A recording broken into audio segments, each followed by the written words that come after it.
everybody. My name is Nicolle Neulist, or Rogue Clown. I answer to just about anything, I promise. And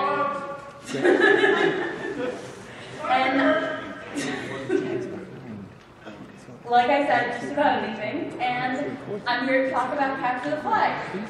And you might be wondering, hey, why capture the flag? That's for all those elite hacksaws who sit in the rooms with the loud techno and the headphones and type and don't actually socialize at cons at all.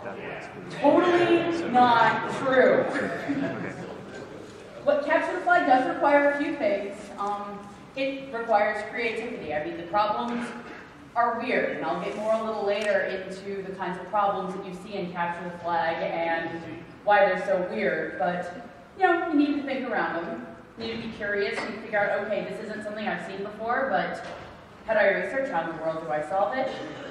You need persistence. You need to be able to whack your head against the problem, and whack your head against the problem, and try different things, and not give up. Because if the CTF lasts for 3 days, and you go, oh, I can't solve any of this in like 5 minutes, it's not going to be a whole lot of fun, and you're not going to capture very many flags. However, being elite is not required. This isn't going to be, somebody who's won a bunch of capture the flags and has a wall full of DEF CON black badges telling you how to do capture the flag. No, that's not me. I've done a few capture the flags, but I wouldn't say I'm the best person on my team. I'd say I'm probably one of the worst people on my team, but I'm there to learn, and I've learned a few things along the way. I mean, my first capture the flag was actually here at Shmoocon 4 years ago, at Shmoocon 5. I did the Hacker Halo capture the flag and was awful at the Halo. I think I scored 0 points at the Halo. The hack, I got a few of the points, but even then, I was so nervous about, oh my goodness, I've only been hacking for not even a year, everyone's going to think I'm stupid, so I'm just going to be my own one-person team and do what I can. That was a bad idea for a couple of reasons. So, what in the world are you going to have thrown at you for CTF? There are two main types of CTFs. One is generally called Jeopardy style, and it's called Jeopardy style because you have a bunch of different problems in a bunch of different categories. The other is the classic, more attack and defense kind of CTF. Most of the CTFs I've done to date have been the Jeopardy style, but I did my first attack and defense CTF on a team back in November of last year. It's called the RUCTFE, and I did it with a group from MySec, Michigan Security. And it was really cool because we not only had teams that were trying to figure out what was wrong with various website services, but also trying to patch our running instances of it. It was my first experience with a live attack and defense CTF, and there's pluses and minuses to both. I like the fact that I have time to just kind of sit and think through the Jeopardy style problems, but there's something to get your adrenaline going with those classic style ones as well.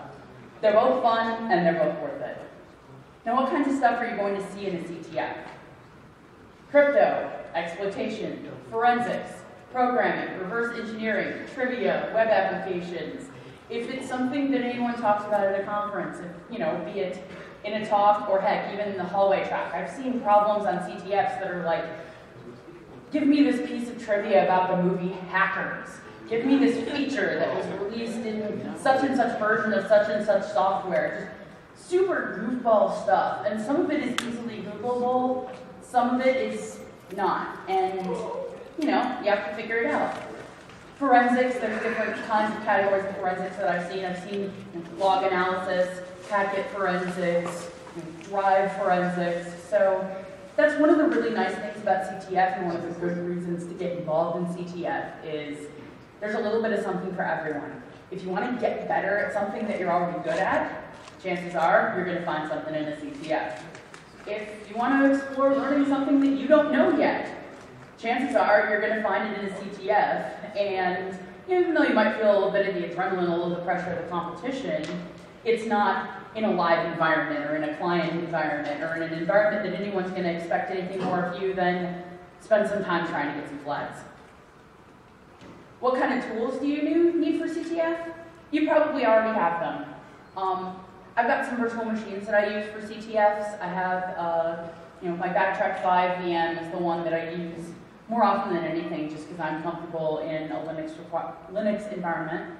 I also have a Windows one that I use mainly because you'll sometimes see Windows reversing type challenges on there, you know, PE executables, .NET reversing, and obviously that's a little easier to do on a Windows environment.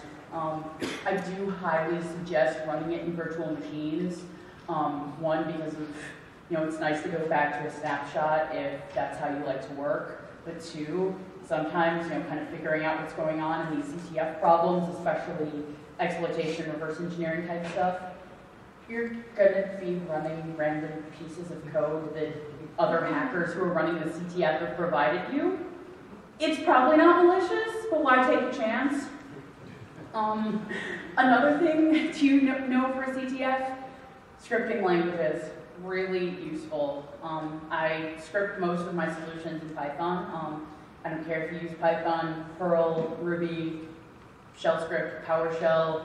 Doesn't matter what language we use, just know at least one, because like I said before, CTF organizers are tricky. It's not like they're going to be throwing, you know, known exploits and known software at you. It's a lot of times custom applications that they've developed just to be tricky, and so throwing all the exploits in the book at it and seeing what sticks, not going to fly. As far as utilities, pretty much any kinds of utilities that you're comfortable using, use it. I mean, I use my hex editor quite a bit when I'm doing capture the flag, hex editor, text editor, you know, Wireshark I use quite a bit if it's anything involving packets or traffic. I could go on and on. This is only a 15-minute talk, and that would be really boring for me to stand and be like, I use this tool, I use that tool. I'm not here to put you to sleep. So yeah, anything that you're comfortable using, anything that you're interested in learning, anything that you think might be applicable to that problem that you're trying to solve, use it. As far as stuff you're not going to use, you know, scanners, vulnerability scanners. Yeah, I've never used Nessus, never used Nexpose, I don't use a Metasploit framework, anything like that. They totally have their place in real-life pen tests, but in general, capture the flag isn't a real-life pen test. Capture the flag is often, you know, solving custom problems that people have created, and they kind of want to see how you attack it. It's not the normal, you know, MSO 8067 all day, every day. Now, I said earlier that I did my first CTF alone. That was really stupid. Please, join a team. Don't be shy about it. I have here a list of some of the people that I've captured some flags with on my set. It's not a complete list, but I love you all, my set.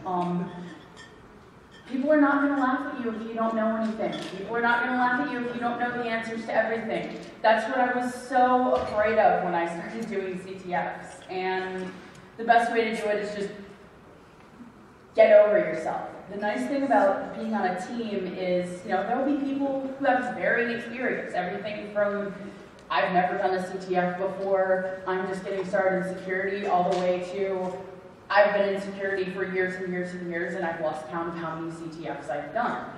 And that's great, because it means if you're new to CTF, you can learn from your teammates. Also, you know, you probably have teammates, let's say you have teammates who know a lot about programming or know a lot about reverse engineering, but may not know quite so much about crypto or network forensics, and you might bring that knowledge to the table. So, you know, focus on what you can bring to the CTF team, what you know, or what you're able to do. You know, if you can contribute, you know, 8 hours and some creativity, that's awesome. And like I said, CTF organizers are tricky, and the worst possible thing in a CTF is to run out of ideas. Sometimes I get really cranky when I'm doing weekends that I'm doing CTFs. I get really annoying. You probably really don't want to deal with me, and it's good that I'm kind of hiding in my basement apartment and nobody can see me, because I've run out of ideas.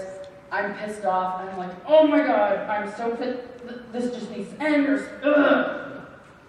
And that happens so much less when I'm on a team, because I can at least be like, here, I've got these ideas, you know, I'll talk to them on IRC or post them on Dradis, D-R-A-D-I-S, which is a really nice framework for laying out notes. You make a file folder for each CTF problem, and people can take notes and edit notes and post files and collaborate. It's really nice if you're not all in the same place, or most of the CTF teammates are in Michigan and I'm not.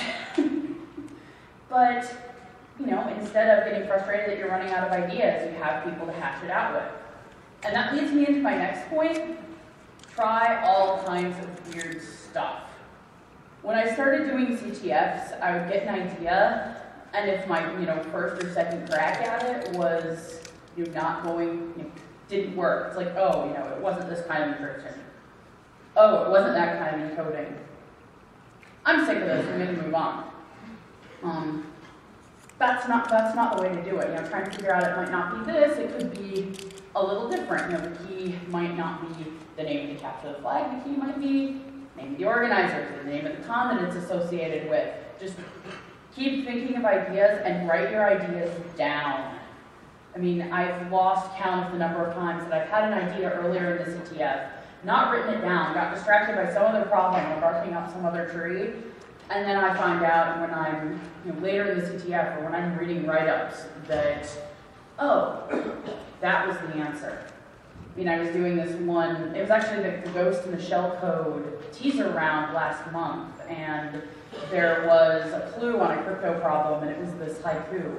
And way at the beginning of it, I'm like, oh, it's gotta be some cryptographic key that's a haiku. And I did some Googling and looking around and was coming up with nothing, so I ended up barking up a bunch of other trees, and I found out hours and hours later that, somebody said something on IRC, and then somebody else said something on Twitter, and I kind of put two and two together. It's like, oh, that thing I was Googling hours ago, maybe I should try decryption key as opposed to cryptographic key. And boom, the second result on Google had me going, and I had the answer 5 minutes later. So I think it wouldn't have taken me 5 hours to kind of come back to it if I had actually written down my ideas and kept track of my brainstorming. So, this is kind of a crash course on what capture the flag is and how you can get involved doing it. Sorry, one more thing, going back to the whole idea of finding a team, finding people to do it with. Seriously, it can be anyone. If you're interested in doing CTF and you have a friend at a con who starts talking about CTF, ask if you can help them out with one. Join their team. IRC, Twitter. Maybe 5 or 10 people who are interested in doing it and want to get started. Even if none of you have ever done a CTF before, you come in with different backgrounds, different experiences, just to get together and do it. And how do you get together doing it? One is, there's a website called ctftime.org, and it's got a calendar of capture the flag contests that are coming up. Another great resource for that and other things is Forgotten Sex CTF website. Forgotten Sex CTF website is awesome. Not only does it have a list of CTFs, what month of the year they tend to fall, what cons are associated with, that sort of thing.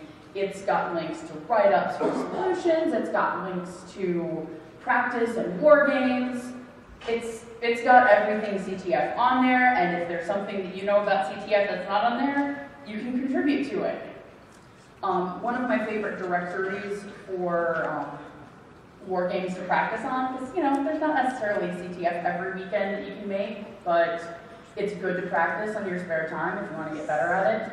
captf.com/practicectf.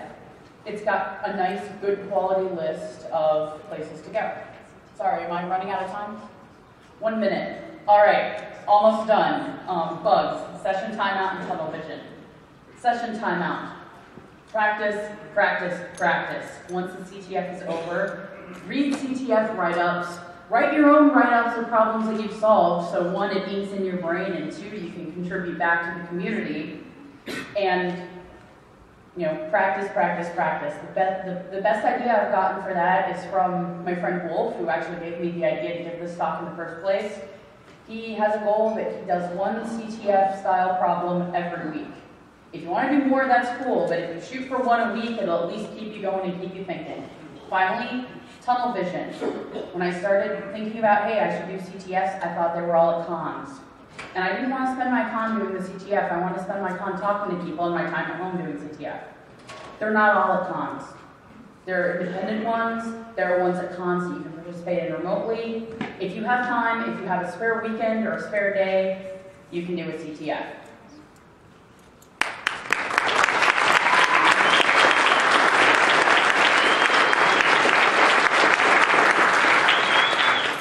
Thanks, everyone. Cheers. Okay.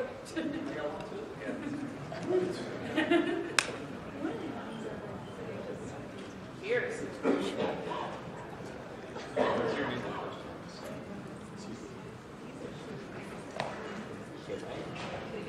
No, better. Much better.